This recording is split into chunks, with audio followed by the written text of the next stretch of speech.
Salam sehat, sehat Indonesia. Pada kesempatan kali ini, saya ingin menjelaskan tentang faktor resiko dari suatu penyakit. Nah, untuk situasi saat ini tentunya lebih relevan kalau kita bicara faktor resiko COVID-19. Karena sering terjadi kerancuan di masyarakat, misalnya nih situasinya, ada orang yang udah rajin cuci tangan, rajin jaga jarak, pakai masker, tapi kemudian dia sakit bukannya sakit dan sembuh, dia malah meninggal. Nah, pada situasi yang berbeda, ada orang yang mondar-mandir, nggak pakai masker, nggak peduli pandemi, menyebar hoax, kemudian menganggap ini sebuah konspirasi, dan sampai saat ini dia sehat-sehat saja. Ada apa ini sebenarnya? Tentu masyarakat jadi bingung, dan kesempatan bingung ini oleh beberapa orang dimanfaatkan untuk menyebar informasi yang tidak benar, yang pada akhirnya semakin mempersulit penanggulangan dari pandemi ini. Kalau hanya mempersulit, mungkin itu angka, tapi yang meninggal ini kan manusia.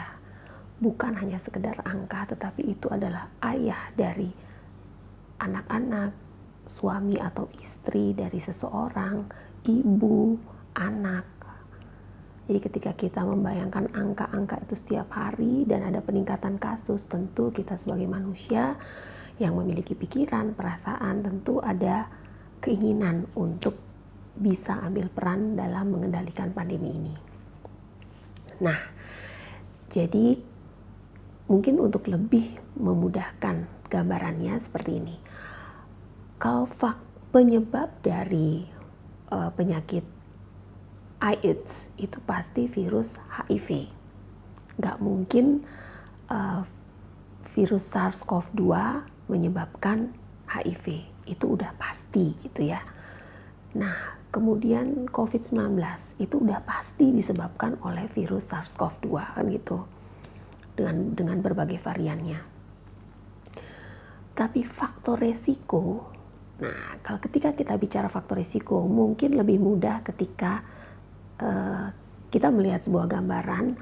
Dari satu sisi ada seorang ibu-ibu dengan kecepatan tinggi ngebut gitu ya, pakai kain terlambat gitu ya ke tempat ibadah gitu. Nah, sisi yang berbeda itu ada gangster dengan motor gedenya gitu, ngebut juga, arahnya sama, kecepatannya sama-sama tinggi. Ibu itu nggak pakai helm, gangster itu lebih lagi kan gitu, rambut diikat, nggak seru dong kalau pakai helm gitu. Nah, kalau menurut sahabat sehat itu pasti kecelakaan nggak? Nah, tentu ada yang berpikir bahwa pasti kecelakaan, atau ya kecelakaan tapi ringan lah, atau kecelakaan itu pasti berat. Nah, ini dia yang mau disampaikan. Ngebut. Jadi ketika dua-duanya ngebut adalah faktor resiko dari kecelakaan. Tetapi apakah semua ngebut itu pasti akan kecelakaan?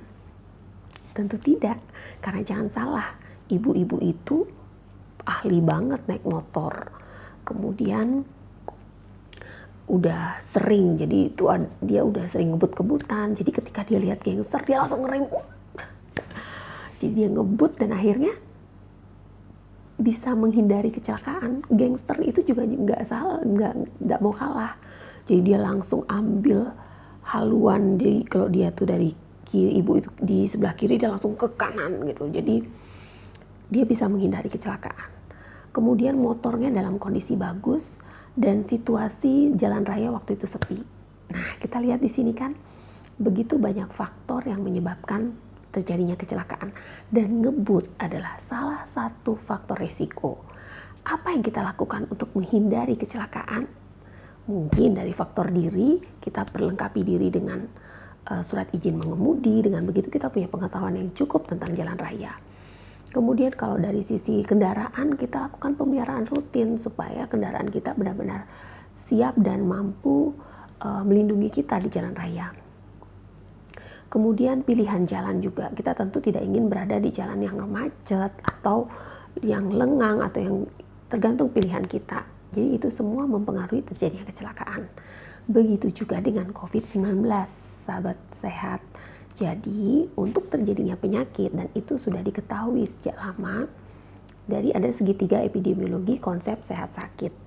Ada yang menentukan seseorang itu akan sakit, ada faktor host, kemudian ada faktor lingkungan, dan tentu saja faktor itu dipengaruhi oleh 3 faktor. Agent tentu saja harus ada dong penyebab sakitnya, itu yang tadi saya sampaikan.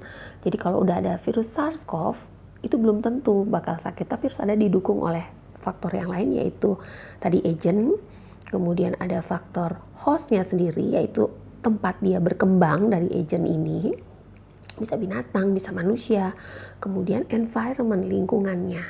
Nah itu dia yang harus kita pegang. Contoh pada kasus COVID ini, tentunya yang pertama harus ada agent, yaitu SARS-CoV-2.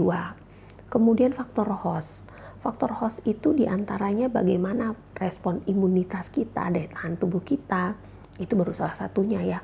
Kemudian dari genetik, kita nggak pernah tahu, kita tahu kan kita tuh terdiri dari berbagai rumus DNA. Nah kita nggak tahu dalam genetik kita tuh seperti apa dalam merespon infeksi dari agent ini.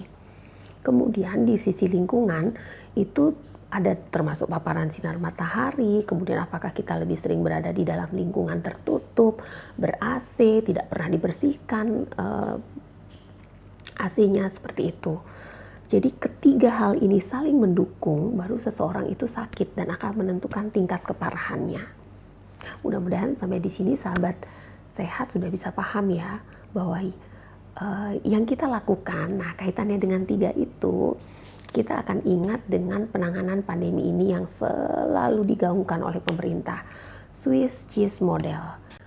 Nah kaitannya dengan pandemi COVID-19 ini, kita udah sering mendengar pemerintah menyebutkan tentang Swiss cheese model, kan gitu. Swiss cheese model itu kalau keju-keju yang kita lihat di supermarket itu kan dalam satu slicesnya itu padat. Nah untuk keju Swiss ini kalau dipotong-potong itu selalu ada lubang-lubangnya. Nah begitu juga penanganan dari pandemi COVID-19 ini. Setiap penanganan yang dilakukan itu pasti ada kekurangannya. Dan bagaimana cara menutupi kekurangannya? Tentu saja dengan mensejajarkan, melakukan secara bersama-sama penanganannya. Baru bisa kita sama-sama keluar dari pandemi ini. Pandemi itu kembali lagi ya, mungkin ada yang bilang, apa sih pandemi? Pandemi itu cuma tingkatan ketika terjadi di seluruh dunia, maka disebut pandemi. Tetapi ketika ada beberapa negara yang sudah bisa mengendalikan, maka udah nggak pandemi lagi, maka penanganannya tentu juga beda. Jadi kita harus berusaha bersama-sama untuk jangan sampai kita berkontribusi untuk semakin tingginya kasus, itu maksudnya. Nah begini lagi, kita kembali lagi yang tadi ya. Jadi misalnya pakai masker, nggak bisa pakai masker aja, harus juga disertai dengan cuci tangan, menjaga jarak, kemudian pemerintah melakukan 3T, terakhir ada vaksinasi. Semua penanganan itu dilakukan bersama-sama. Nah uniknya ada yang tanggung jawab personal. Nah kalau tanggung jawab personal, siapa sih yang bisa mengatur? Pemerintah cuma bisa bilang, ayo pakai masker, ayo cuci tangan, ayo jaga jarak. But in the end, siapa yang punya keputusan? Diri kita sendiri kan. Nah itulah tanggung jawab pribadi kita. Kita mungkin akan dengan mudah terpengaruh atau mengalami demotivasi ketika melihat itu dia tenaga kesehatan pakai maskernya di dagu. Tuh dia kumpul-kumpul tenaga kesehatan. Tuh, pimpinan kita tuh, lihat tuh. Nggak peduli, aku juga Tentu sahabat sehat, kita harus ambil bagian, kita mulai dari diri kita saja, bahwa kita bisa membantu seluruh dunia untuk menyelesaikan pandemi ini. Nggak bisa Pak Jokowi aja, nggak bisa Pak Budi Gunadi Sadikin aja, nggak bisa dong kayak gitu ya. Udahlah itu kerjaan dia, nggak bisa. Kita menentukan karena kita adalah warga dunia. Nah itu dia, jadi harus bersama-sama penanganannya.